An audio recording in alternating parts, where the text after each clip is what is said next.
Los convenios colectivos de trabajo. Es el desenvolvimiento de la actividad gremial en su máxima expresión, producto de las luchas en conjunto de los trabajadores en búsqueda de imponer mejores condiciones laborales. A su vez, también son el resultado de la fuerza que tienen hoy en día las asociaciones profesionales, ya que por tal fuerza e influencia pueden negociar en pie de igualdad sus condiciones laborales frente a los empleadores. Estos acuerdos se plasman en los denominados convenios colectivos, que son el resultado de la negociación en pie de igualdad entre patrones y trabajadores reunidos en sindicato. Como normativa poseen un carácter general y abstracto, de alcance general pero sin determinar individualidades, sino que dirigido a una abstracción que será, por ejemplo, los trabajadores de la sanidad en su conjunto. El convenio colectivo tiene fuerza de ley y esa es otra característica esencial. No requieren los trabajadores de una ley específica aprobada del Congreso para mejorar sus condiciones, ya que pueden lograr esto a través de la negociación entre el sindicato y el trabajador que se plasma en un convenio colectivo. Perdón, entre el sindicato y el empresario. La fuerza de ley que se les ha otorgado tiene tres razones. La primera es el equilibrio de fuerzas entre las partes que negocian. El segundo es que estos consensos logrados van a evitar conflictos sociales. Y por último, que su validez viene apuntalada por la intervención que tomará la autoridad de aplicación, que es el Ministerio de Trabajo, sobre estos convenios que se acordarán. Tanto la negociación como el convenio están sujetos a cierta regulación, puesto que son institutos de vital importancia para el derecho laboral. Y a su vez, el resultado, que es este plexo normativo, este conjunto de normas, se regirá relaciones diarias e individuales de cada trabajador. Tenemos antecedentes de regulación de los convenios colectivos en el año 1909 en el Código Civil holandés, en el año 1919 la Constitución de Alemania, o en el año 1953 la Ley 14.250 de Argentina, que aún está vigente. La naturaleza jurídica, podemos decir que el convenio colectivo es el producto de la autonomía de la voluntad de los trabajadores reunidos en conjunto. Como atributo de la voluntad colectiva, vamos a ver dos facetas. Una interna, que es la aptitud de autoorganizarse de los trabajadores creando asociaciones con sus propias reglas internas y autoridades, y en el aspecto externo, las organizaciones con personería gremial tienen la facultad de negociación colectiva, cuyo derecho les es exclusivo para establecer condiciones mejores favorables. Por lo tanto, en esta naturaleza jurídica, la condición interna que dijimos es la facultad de autoorganizarse, y la externa la facultad o la potencialidad de poder crear normas que favorezcan al trabajador. Clasificación. Dependiendo del tipo de gremio, pueden ser convenios horizontales, es decir, dependiendo del oficio o profesión, como por ejemplo el de actores, o pueden ser verticales, que son los de actividades industriales o de servicios, por ejemplo la UOM. Otra clasificación gira en torno a los efectos. Pueden ser convenios programáticos con acuerdos marcos y convenios operativos como los de oficio o empresa. Los convenios colectivos de trabajo y su régimen legal. Conviene sentar ciertos caracteres básicos. Las partes serán las asociaciones de empresas y los sindicatos con personería gremial. El convenio, como norma, nace como una especie de contrato entre estas dos partes, pero dependen de un proceso de homologación del Ministerio de Trabajo, con lo cual va a terminar constituyéndose como norma con fuerza legal, alcance general, que sería lo mismo que decir alcance erga omnes para todo el mundo. Esta participación estatal del Ministerio de Trabajo le da esta fuerza de ley y credibilidad. Nacido y homologado el convenio, su fuerza de ley puede tener algunos límites, como por ejemplo el ámbito de aplicación. En cuanto a las personas involucradas por su efecto erga omnes, serán alcanzados aquellos empresarios de la actividad que no formaron parte de la negociación, como así también aquellos empleados que no fueron afiliados al sindicato más representativo. En el aspecto temporal, los convenios suelen llevar fecha de fin, pero más allá de eso, la Ley 14.250 impone una cláusula de ultraactividad. Esto significa que, mientras no sea reemplazado el convenio vencido, este seguirá vigente de pleno derecho. Por lo tanto, acá tenemos dos fenómenos particulares de la validez o extensión de los convenios. Uno es el que habla de que un convenio puede ser aplicado a una empresa o patrón que no haya participado en la negociación, como así también a un trabajador no afiliado al sindicato más representativo por la validez erga omnes.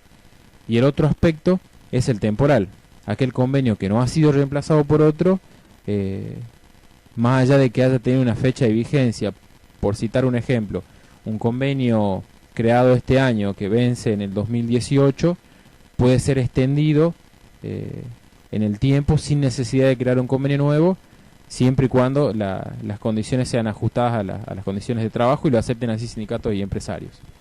La validez territorial depende de la extensión de la influencia y la unión de trabajadores, la cual se asienta al momento del otorgamiento de la personería gremial. El régimen legal de los convenios nace y obtiene el reconocimiento constitucional en la reforma del 57, cuyo artículo 14 bis contiene una cláusula programática que concede el derecho a concertar convenios colectivos. Como un derecho que es plenamente operativo, luego adquiere mayor fuerza de ley con la ley 14.250 del año 88, con un sistema que es rígido y se inclina hacia el sindicato único, ya que las uniones de empresarios y los sindicatos con personería gremial decidirán cuándo, cómo y qué se negocia y se discute. Actualmente estos sistemas están con una crisis de cambio.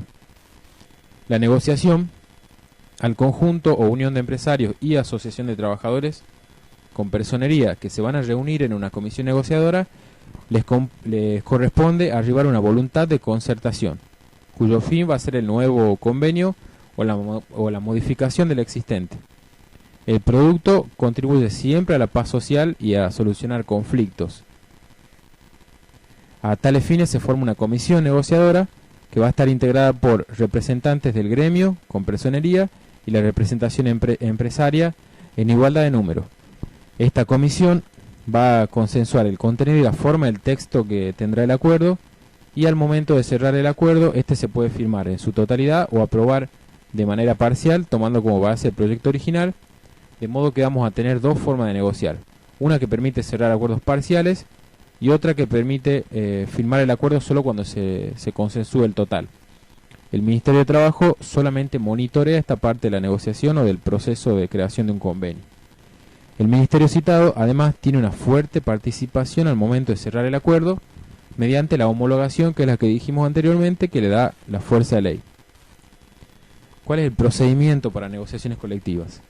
La ley 23.546 reglamenta este procedimiento. Prevé que el ente representativo dispuesto a negociar va a notificar a la otra parte y al ministerio, informando cuál es la representación que inviste, el alcance territorial que tiene y personal de la convención pretendida y la materia que se va a negociar. Quien reciba esta notificación está obligado a responder, a designar representantes y negociar de buena fe. Las partes tienen 15 días desde ser notificados para formar la comisión negociadora. Aquel que se rehúse a negociar sin justificativo alguno va a ser pasible de querella por práctica desleal, que es lo que estudiamos en anteriores bolillas, y contrario a la ética de las relaciones profesionales del trabajo. De lo que suceda en la mesa de negociaciones se elaborará un acta resumida y se someterá a votación por mayoría simple. Las convenciones logradas van a ser homologadas, como ya venimos diciendo, por la autoridad administrativa, hecho este que tiene obligatoriedad. Si el organismo no se pronuncia dentro de los 45 días, hay una homologación automática. ¿Qué significa? Que llegado a una concertación de un convenio se lo pone a disposición del Ministerio de Trabajo para homologar, y si pasados los 45 días no se responde ni positivamente ni negativamente, inmediatamente el convenio queda homologado. Es una homologación automática o tácita. Pasemos ahora a la formación del convenio. El acuerdo debe formalizarse por escrito e ir firmado por ambas partes. Luego recién se lo va a elevar a consideración del Ministerio. El contenido es amplio, de carácter normativo y general, pudiendo normar, entre otras cosas, sobre las condiciones laborales, las categorías profesionales, cláusulas de paz, técnicas de la producción, licencias especiales. Se pueden diferenciar cláusulas normativas, que van a enumerar deberes y derechos para empleador y trabajador, y cláusulas obligacionales, que van a generar deberes y derechos para quienes suscribieron el convenio, únicamente para los negociadores. ¿Cómo es el control de legalidad y oportunidad? Este control lo lleva adelante, como bien venimos repitiendo, el Ministerio de Trabajo. Busca verificar que el contenido se adecue a la ley y al orden público laboral, luego a las normas de orden superior, y también coteja la relación frente al bien común, el bienestar general y los derechos de la comunidad en general. No superando este control, el Ministerio llamará a las partes a adecuarse a la ley, y en el caso de convenios homologados, que en su fase de cumplimiento resultaran lesivos del orden superior también serán pasibles de control de parte de los jueces. El proceso de homologación es un acto administrativo que da vigencia y valor erga omnes a un convenio, es decir, un valor para todas las personas, luego de superados los controles que dijimos anteriormente. El que homologa es el Ministerio de Trabajo de la Nación. La homologación es expresa cuando así lo emite mediante dictamen o resolución el Ministerio de Trabajo, o es tácita cuando al momento de ponérselo o elevárselo a consideración no se pronuncia en el plazo de 45 días. Se denomina homologación automática a aquella en la que ha participado la autoridad administrativa durante todo el trámite de negociación. El Ministerio llevará un registro de estas convenciones, además de resoluciones que dispongan a extender validez de un convenio, las resoluciones de paritarias, los laudos, entre otros. Este registro otorga certeza, permite individualizar los textos y es presupuesto necesario para publicación y vigencia. En este registro especial que lleva el Ministerio, se otorga un número de orden seguido del año de homologación, por ejemplo, el convenio de trabajo 130/75, que es de los empleados de comercio. Con ese número van a ser publicados y entrados en vigencia al día siguiente de la publicación, lo cual se hace efectivo dentro de 10 días posteriores a la homologación.